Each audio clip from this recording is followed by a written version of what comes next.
There's a coldness that never leaves Hollow Pines, a forgotten town tucked beneath the shade of dead trees and unspoken history. Every winter, the snow returns. But for Eli Hartman, it never really left. 15 years ago, a teenage girl named Emma Vale vanished without a trace. No body, no witnesses. Just blood in the snow and a closed case file labeled Unsolved. To most, it was a tragedy long buried. But to Eli, it was the beginning of a quiet obsession. Now, 15 years later, he returns to Hollow Pines, with his childhood friend Damian Cole by his side, to finally dig up the truth. They should have left the past buried. Eli had always been the quiet one, sharp-eyed and thoughtful, the type to chase threads others ignored.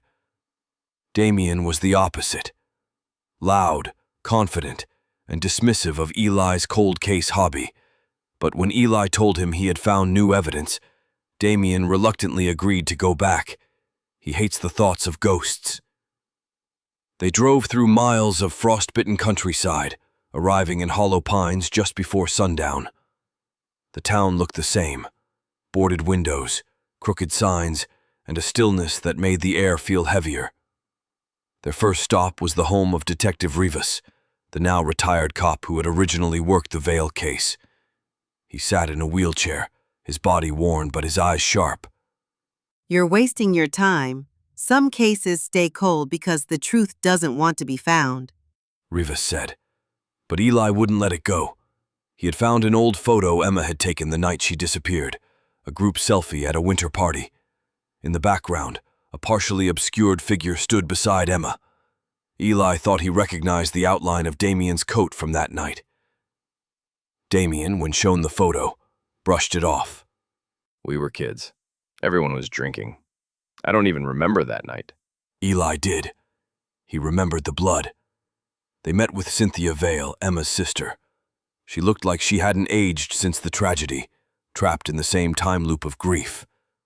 "You two were there that night, right? At the bonfire in the woods?" She asked, her voice trembling. "Yes," Eli admitted. Damian stayed silent. He didn't want to break the tension. Cynthia gave them a torn piece of Emma's journal that she'd found just months ago. On it, Emma had written, "He said he'd tell everyone. He said I ruined everything.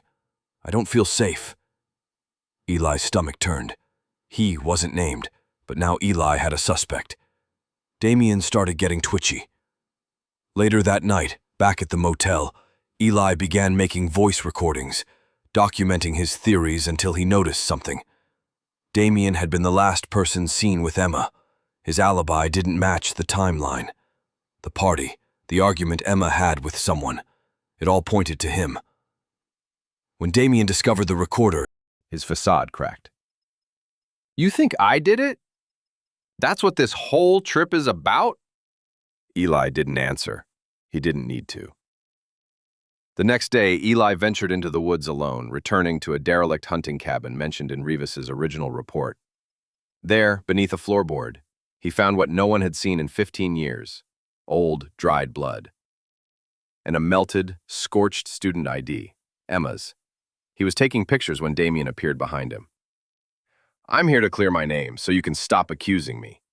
I have photo evidence and an alibi that I can show you. I'm hesitant to get close to you, man. You have heavy evidence against you already. Let me just finish up what I'm doing, then I'll take a look. I told you to stop. Eli, realizing it was over, kept his phone low. I sent the photos to Cynthia. The police know. No, they don't. Not yet. The blow came fast. Darkness swallowed Eli. Eli woke in the cabin, hands bound. Damian sat across from him, holding a hunting knife. I didn't mean to kill her. It was a fight. She was going to tell people what I did to her at that party. I tried to stop her. She slipped, hit her head on the fire pit. But you buried her. You hid it. What choice did I have? You don't understand what it's like to live with that. You don't live with it. You killed her, and you lived like nothing happened. The moment stretched. The knife in Damian's hand trembled. Just as he stood to finish the job, headlights flared through the cracks in the cabin walls. Sirens wailed outside. Detective Rivas and Cynthia burst in. Eli had left GPS tracking on the phone Damien hadn't found. Damien tried to run. A shot rang out. He fell to the floor. Back in Hollow Pines, the snow fell again. Emma's body was recovered from beneath the cabin. Damien survived the gunshot and would stand trial. Cynthia got her sister back, what was left of her. And Eli, bruised and broken, sat in the hospital staring out at the snow-covered town. Some truths don't bring peace. Some answers leave scars. He had found the truth. But he'd also lost his best friend to it.